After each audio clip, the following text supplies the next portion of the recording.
How's it going, everybody? Okay, so you're being lied to. Get over it. It's the only way I can look at defining this or describing the point of this video, that there's a lot of disillusionment out there. There are a lot of lies, there's a lot of fraud, there's a lot of people trying to pull one over on you. There are people that have been raised in this world to believe that money is all that matters, and that a sucker is born every minute, and that if you can take what you can get from a person, then do it.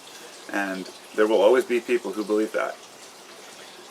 Once we get that in the back of our minds, we realize that trying to complain about it or talking about how people are lying is never going to solve the problem of the fact that we're being lied to.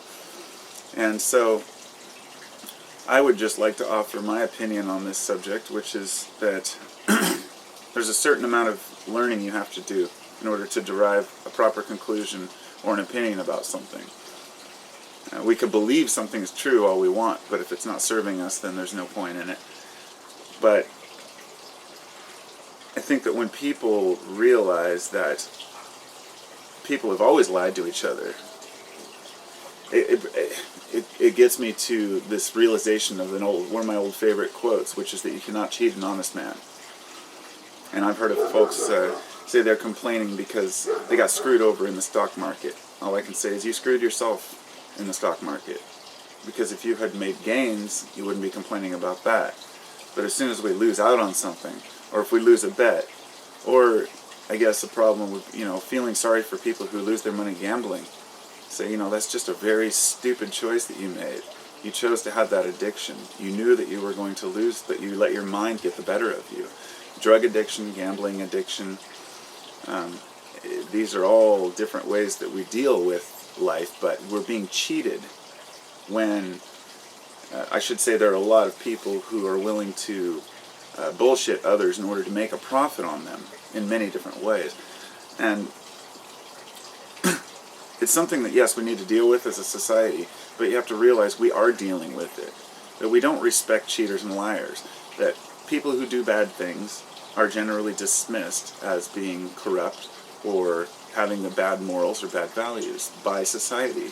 And this is why people don't go around bragging that they're thieves, nor do they go around bragging that they're heroin addicts. And people know when they're doing something that's damaging to themselves or to their environment, then they're much less likely to discuss it. So we hide ourselves, we hide away our little flaws and our fears.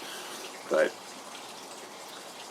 I think in order for us to really understand ourselves and to stop worrying about people lying to us, we have to learn as much as we can from those around us, because other input is important from other people. And then we can see if some of our delusions that we're creating can be, it's like the old house. You're going to build your temple, and you want to make sure your foundation is strong. You can create beliefs and throw them down there in the crappy swamp soil. If you really want to believe something, it has to have a stable foundation, and it has to help you in some way. So I'm not saying that a person shouldn't believe things that aren't true if they choose to and they think that it's helping them. If a person has faith in something greater than themselves and it helps them through their daily life, there's nothing wrong with that. Nobody should be telling other people what they should believe or not believe. But it becomes complex when it harms other people, such as when a belief system and a family believes in the Bible, and that's their belief system, that's fine. But when they're telling their child, hey, if you lie, you're going to burn in hell for eternity, then it gets into the area of what I consider child abuse, mental child abuse, the fear of repercussion, because a parent can't handle being a parent, so they pawn off the negative attributes to the devil. And, I find that to be painful. But these are the things that people may say, well, I can choose to believe in the devil and God if I want. And I would say true. And if that's helping you, then that's fine. But it may be more harmful to those around you if you're not aware of it. So what we've done is we create our own little belief systems and our own little ideas of what works. And then people, you'll find, picking at each other, trying to underpin or undermine, rather, their temple and knock bricks out. And as long as you know that what you believe is helping you, then there's nothing wrong with that. But as for the liars in this world, they're not going to stop lying. And usually when we feel disillusioned, it's because we believe somebody too strongly. We might believe in a new age healer or a person or maybe a channeler or something, and then find out that the things that they're saying maybe don't resonate with us. And then we have the choice to either say, well, I was wrong and I believe this, and I'll move on. Or a person can say, well, I'm going to fool myself. I'm going to create an illusion as to why I should still believe this and still continue on my way. And I think this has happened with a lot of folks in religion lately. Not just lately, but I think it's always been an issue. When a person comes of age, they've, say, been a Christian all their life, and they've just assumed this to be true, and then they start digging and digging, trying to find answers, and things don't quite correlate with what they've been taught. And then a person has to make the decision whether they're going to just make things fit, or whether they're going to rebuild their temple. And I'll tell you, the older you get, the harder it is to rebuild what you believe. I think when it comes to thieves and liars, it's important that they exist, because it keeps us on our toes. Folks talk about a utopia where everyone is caring and everyone is kind.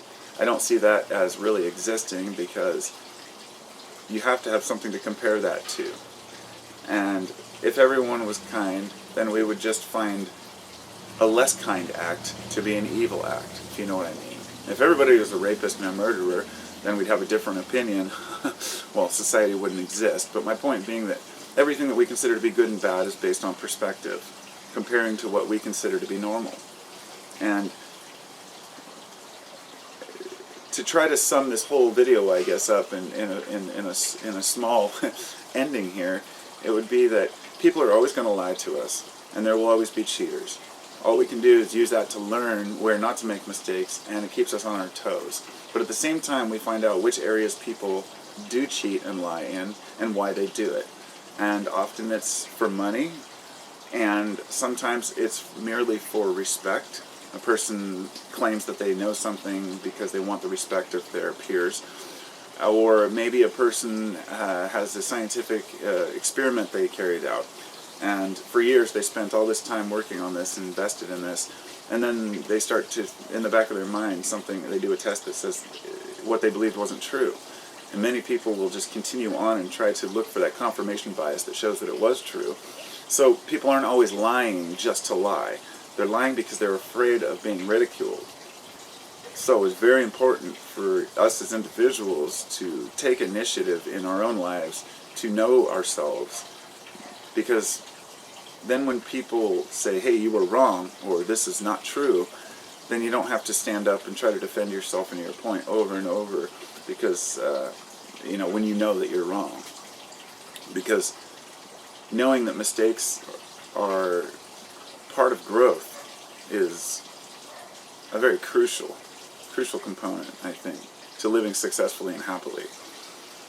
Because life is an interesting thing. Let's just say that. Life is an interesting thing. Talk to y'all later.